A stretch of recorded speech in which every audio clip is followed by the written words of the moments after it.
Hello chess friends and welcome to Jozarov chess channel and welcome back to the FIDE Grand Prix in 2022. So this FIDE Grand Prix is of course a qualifying tournament for the candidates in 2022. So far out of the first two events, the leaders of the FIDE Grand Prix events are top Grandmaster Hikaru Nakamura and top Grandmaster Aronian.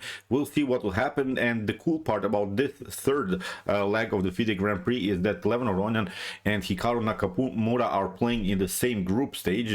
They have already played two games against each other, and the first game Aronian won with the white pieces, and also Hikaru Nakamura won his game with the white pieces against Aronian. So still they're battling for the first place of the group, and then of course the first play, the leader of the group stage, will move into the semi-final stage and has then of course good chances to reach the candidates in 2022. So as I said, this is a really important tournament, and I've sorted out really beautiful gameplay by Aronian here against Esipenko, and this game shows that sometimes in chess these principles in chess are not working. So there are these basic principles. For instance, there is this centralization for when you have maybe a semi-open position, then you want to have your pieces centralized, you want to occupy maybe the open E file, semi-open file. So maybe the centralization idea is not working every time, but many times if you don't know what to do, just centralize your pieces and hope for the best. There is also this beautiful rule in chess that says if you get attacked on flanks, then you should counterattack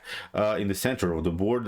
This is also something that you should know in chess, but sometimes even this rule is not working. So that's why this game was really special, because both of these rules, the centralization and the counterattack against the potential flank attack, didn't work here, simply because the attack was simply too brutal. Let's check out now this game. In my opinion, it was one of the best games of the FIDE Grand Prix tournaments so far. So here 11 was played here with the white pieces, Esipenko, the prodigy from Russia, here with the black pieces. So d4 played by 11, we have knight to f6, c4, e6, and after knight to f3 we have the anti-Nimzo or counter Nimzo Indian status. And here we have d5, which transposes now into the queen's gambit decline, and after move knight to c3 we have now bishop to b4, the Ragozin defense is on the board. And the cool part is that today I started our studies in the Ragozin defense. You can also check it out. I've published really study about the Ragozin defense. You can really have, I think, a good theoretical knowledge of this opening. Check it out if it's working for you.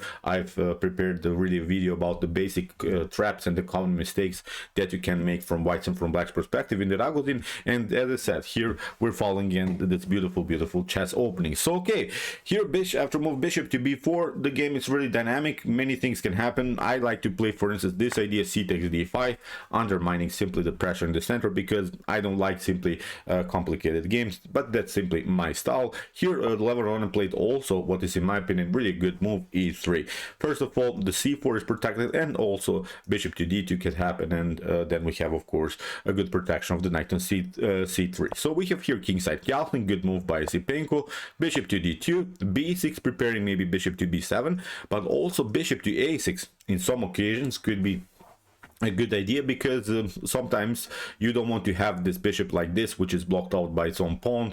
And also if you place it on b7, it's not even getting better. Maybe with d takes c5 you could have an activity, but in some occasions, even as I said, bishop to a6 is an opportunity, and then trade off this bishop on a6 for the bishop on f1. So as I said, b6 really a good flexible move here by Esipenko. So we have here c takes d5, e takes d5. If you take knight to d5, then okay, knight takes d5, bishop to d2, queen to d2, queen to d5, and here I think this could be also solid game for black. But what I don't like about this line, that probably in one particular moment bishop to d3 and e4 will happen, and then white could have a good control of the center. Still maybe with bishop to a6 this positional problems could be solved. Okay, but here after move c takes d5, Esipenko took with the pawn e takes d5, and now good move again by Aronian, bishop to d3. And you see now from this square the bishop has a good activity. In the continuation, Esipenko tries bishop to b7 with the idea maybe to launch here a centralizing move with the move knight to e4. Here queen to c2, and now already the fun starts. And this is really wild what's going on now on the board. It seems that nothing special is going on, that here basically you cannot make mistakes. Of course you could do some ideas of knight to c6, knight to d7, but Esipenko played now the move rook to e8, and this is really wild, that this is actually a slight inaccuracy. It's not a mistake that now loses the game immediately here for black, but as I said in the beginning of the video, here it's a perfect move in my opinion, a centralizing move. Here we have a further control of the e4. If something gets cleared, also the king could be endangered. But actually this move rook to e8 causes now also a structural weakness here around the square f7. So sometimes when your opponent is playing this, notice that this f7 is only protected by the king, and it's now very important what's going on now on the board. So here we have a3 played by Aronian. We have bishop to f8. That was now sort of an idea by Esipenko. He wants now to play g6 and bishop to g7, where he could have maybe a new activity with the dark square bishop. Then he would have a fianchetto bishop, which is perfectly fine, and then he's probably trying to launch an attack with the potential c5 move. But now Aronian is not allowing here Andrei Esipenko to breathe. This is now a perfect attack. From this point on, believe me or not, Stockfish would not play, I think, a different move than Aronian. Aronian plays really a sharp attack here. He launches immediately the move knight to g5, and you see now the f7 becomes sort of a weakness. I'm pointing you this out because in the beginning it seems so that this rook to e8 is not a problem at all. Here after move knight to g5, you have now here the weakness on h7. So you have to make some kind of a reaction. If you try here h6 to protect it like this, then you get checkmated with bishop to h7. If you take with the knight, then you get queen to h7. Really already the dirty traps here by Aronian. Even if you try something like king to h8, then you get knight to f7. Here a beautiful checkmate by the knight. So you see how sometimes the centralization moves are not working for you, and in my opinion, this shows also here how should prepare in chess, that you simply have to know some of these lines by heart. I'm sure that Aronian has somewhere these lines prepared. Here after move knight to g5, here Andrei Esipenko plays basically the only move that is prolonging the game, plays now the move g6, and now Aronian continues simply the pressure. He is playing now simply h4 immediately, and as we said, when you get challenged on the flanks, one of the best ways is simply to counterattack in the center. So that's why Andrei Esipenko probably knows this rule and plays now the move c5. But again, normal principle in chess is simply not working here. Really wild stuff what's going on now. The only way here maybe is to play bishop to g7 to add a new attacker into the game.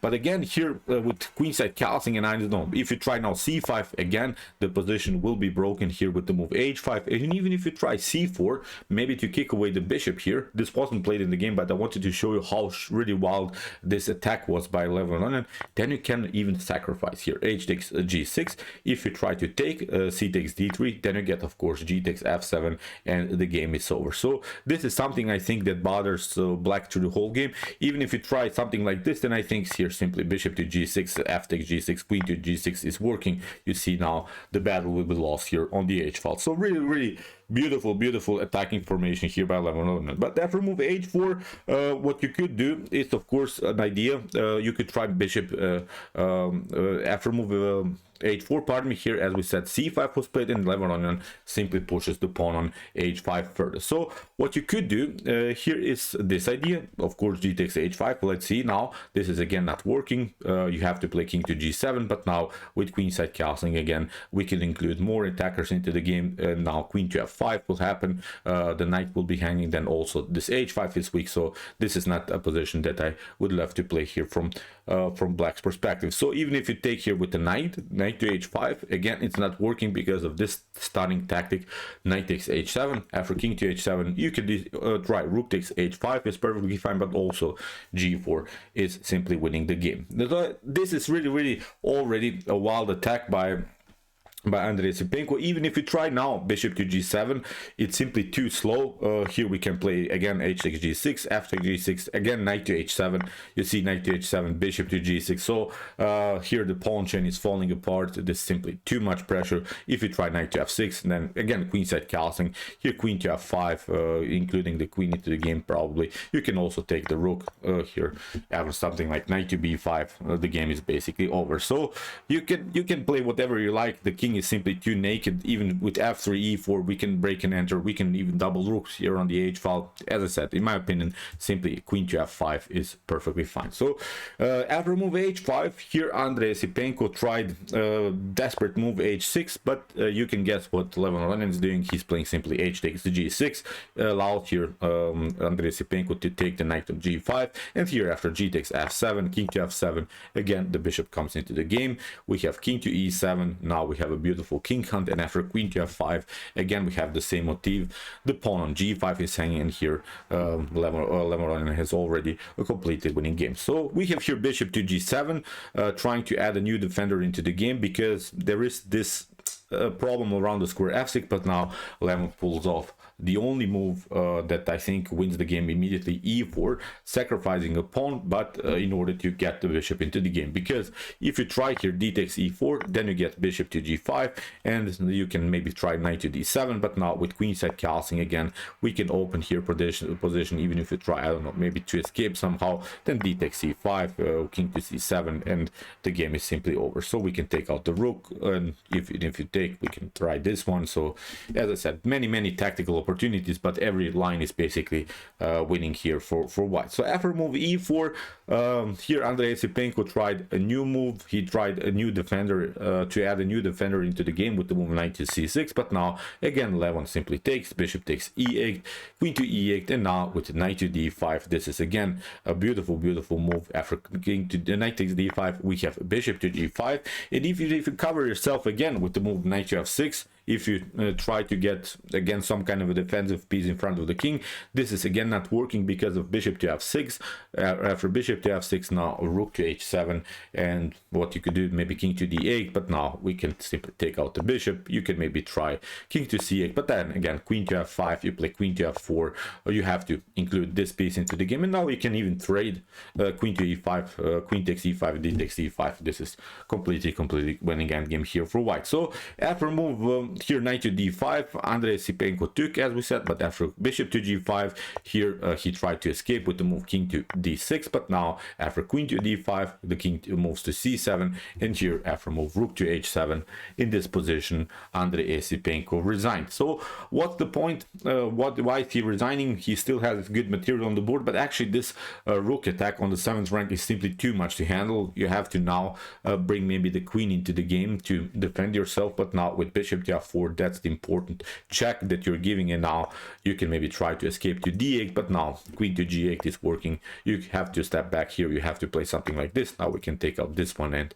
the queen is lost. It's a checkmate here. You try this, and queen to d7 is checkmate. So really stunning tactic. Let's go back with this move knight to g5. I was really surprised when I saw that. So you see, there is not even a good way anymore to defend this. G6, h4, h5. Now from this point on, Aronian had a comfortable game. Even as we said, even if you try bishop to g7, we just castle queenside. If we get challenged, you just continue the pressure with the move h5. As we said, even c4 is not working here. You just continue the pressure and you have a comfortable game. So sometimes, as I said, the basic principles of chess are not working. Centralization and counter-attack, if you get an attack on the flanks. I'm really glad that I saw this game, because many times I've reached a similar position and I didn't know what to do. I didn't find good attacking opportunities, and now Levin shows how it's possible to create dynamics in an early stage of the game. So let's go back. The game was played till move, let me see.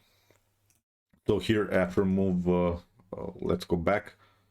So king to d6, and after this check, here after rook to h7. So the game was played only till move 23, which is really wild in top grandmaster level, that one player is getting destroyed after only 23 moves. Really wild stuff. Really beautiful attack by Levin Aronian. Okay, I hope that you enjoyed the game, and I wanted to also point out Hikaru Nakamura won also his game. So now Hikaru and Levin are battling for the throne in the group A, so of this super event. So this will be still a tough battle between the two of them. We'll see who will reach the candidates in 2022. 2022. So okay, I hope that you enjoyed the game. I really enjoyed it a lot. If you want to see more commented chess games, here on my YouTube chess channel, check out my whole playlist. Here are some games that we have analyzed before, and if you want to see maybe the top engines battling in their best chess games, check out my commented chess games played by computers, with some more games played by Stockfish, Alpha Zero, Lila Zero, and many more. And if you like this content, don't forget to subscribe to my channel. See you soon with some more videos, and chess is the best, of course.